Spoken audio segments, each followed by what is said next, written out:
Welcome to Vision Plus. We are looking at domain and range of linear functions. Example 3 says, find the domain and the range of the following. At A, y equals to 5. This is a linear equation. It is in the form y equals to mx plus c. In your coordinate geometry, if we are to plot this line y equals to 5, it will look like this. The drawing is not to scale, x, y. This line y equals to 5 is a straight line cutting the y-axis at 5. So it is perpendicular to the y-axis at position 5. This is y equals to 5. That means it is parallel to the x-axis. So the line y equals to 5 is parallel to the x-axis. In other words, it is independent of x.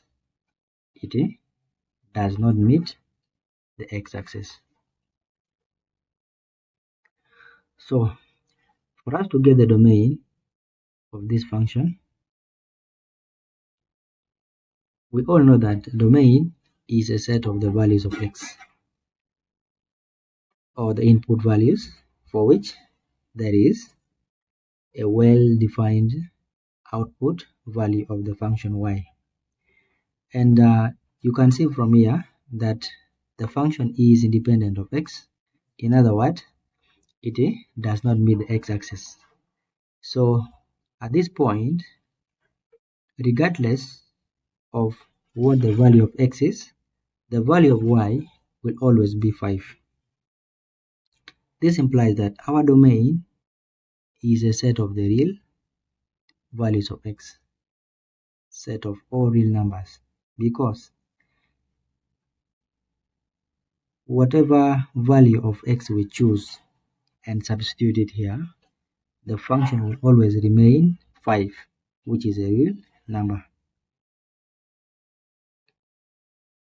That means in the interval notation, our domain is from negative infinity up to positive infinity. In the set Bueller notation, our domain is a set x comprising of the real input values of x. This is simply because the given linear equation is independent of x, or the line does not meet the x-axis. They are parallel. That is the domain.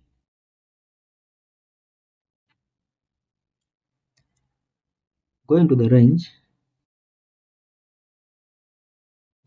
you can see clearly here that the function y equals to 5. And we have said, regardless of the value of x that we substitute here, the range or the value of y, which is the range, will always remain 5. So therefore, our range here is a fixed value. Our range is a fixed value. So our range will be 5. Our range is a definite number 5. If you want to state it in the interval notation, this would simply be the answer, because it is a fixed value. It is just a single value. But if you want to state it in the set Bueller notation, shall say we have a set y, and in the set y, the input value of y is 5. So this is in the set Bueller notation. So the given linear equation y equals to 5 was independent of x, and therefore the range is a fixed value 5. This is the solution to example 3 part A. We are going to find the domain and the range of this linear function. To sketch this is the x-axis, the y-axis. This sketching is not to scale. The line x equals to 8 is a straight line cutting the x-axis at 8. So if this is 8, the line is going to meet the x-axis at 8. So this is our line, x equals to 8. This means that the line x equals to 8 is perpendicular to the x-axis, but it is parallel to the y-axis. In other words, this line does not intersect or meet the y-axis. So one thing we have noticed is that this line is independent of y, or there is no term in y in the given linear equation, implying that it is parallel to the y-axis or does not meet the y-axis at any point. So the domain here, which we have said, domain is a set of the values of x. Our domain is a value of x, and if you look at the given linear equation, x is the subject of the formula and it has a fixed value 8. This implies that our domain is a definite value 8 or a fixed value 8.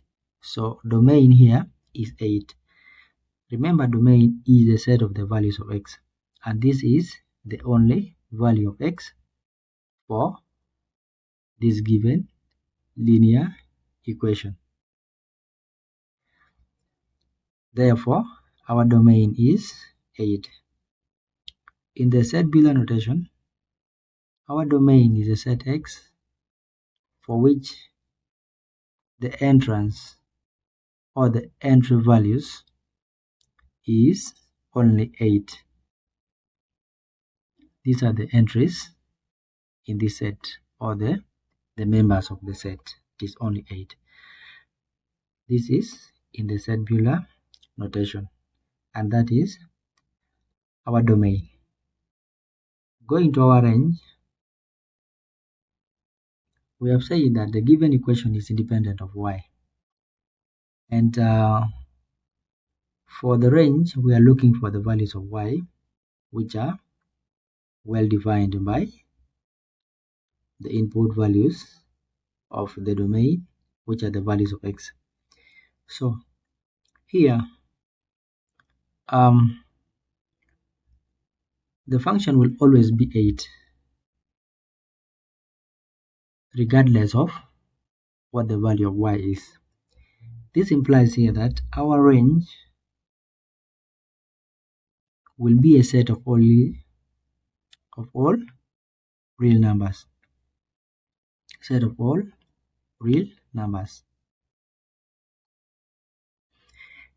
And in the interval notation, our range will run from negative infinity up to positive infinity. In the set Bueller notation, we have a set y comprising of the set members being only real values of y. And this is the solution to part B and the end of example 3. Thank you.